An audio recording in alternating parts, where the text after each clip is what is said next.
Hi guys, Dr. Tanner Christensen here with Christensen Chiropractic. Today we're going to show you some neck exercises that deal with neck pain and neck tightness. The first exercise I always like to show patients is, I call it the 6-way neck stretch. So you can do this by yourself at home without any equipment. And so it's just 6 different ways to stretch the neck. And the first one, we're just taking our chin down to our chest, and we can place our hand above our head, and we're just applying a little bit of some gentle pressure there. And you should feel a nice stretch all along the back of the neck. The next one, you're just looking straight up. We're not going to use our hand here, but just allowing gravity to push our head down there. And same thing you should feel in the back and kind of the front of the neck there.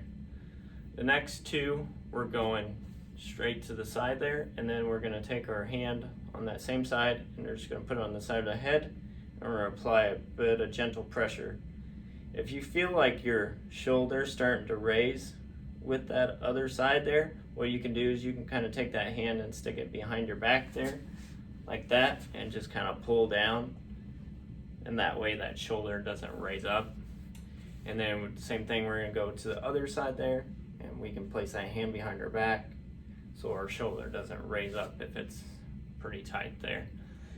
Last 2 is basically we're going to go at an angle and to the side. So we're taking our chin down and to the side like that, and same thing, we're going to pull our hand to the side.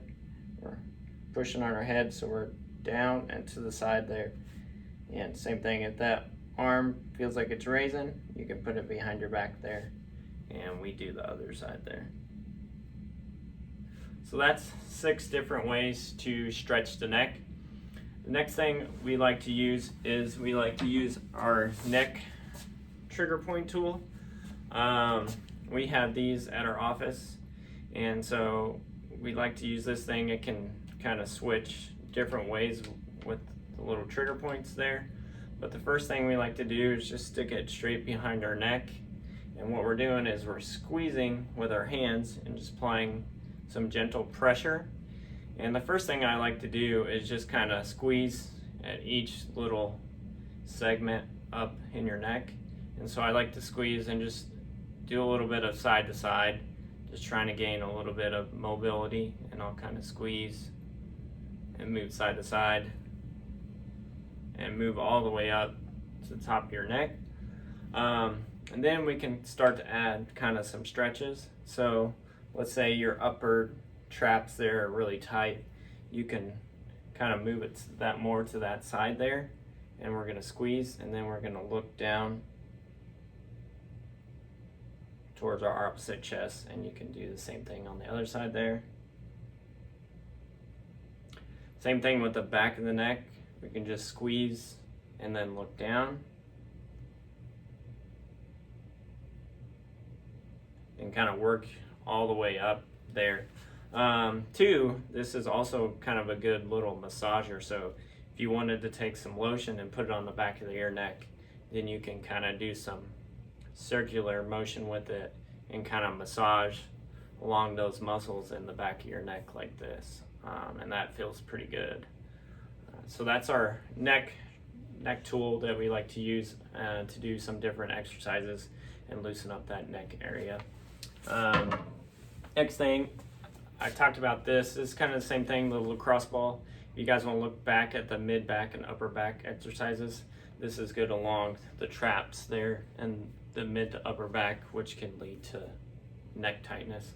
So you roll around on that. That's a good tool to use. And then the last thing that we like to use is our trigger point tool. We call this a J cane. It's shaped like a J. And so basically what we're going to do is you can kind of hit those traps there, those upper traps, and so you can pinpoint that. And then what you're going to do is you can bend down with your head looking down towards the opposite side, kind of hold it. You also can osculate it and kind of massage in there. And so you can do that all along the neck and the upper traps and upper back there. You can also add some movement with it, so kind of some rotation or some flexion. to hit some different areas there. And then two, there's kind of two balls in the middle here that you can take behind your neck, and kind of the same thing. You can just kind of massage it up and down. If you add some lotion, that might feel a little bit better, so there's not so much friction there. But yeah, those are our neck exercises that we like to give to our patients, and we'll be getting you guys some more exercises here soon.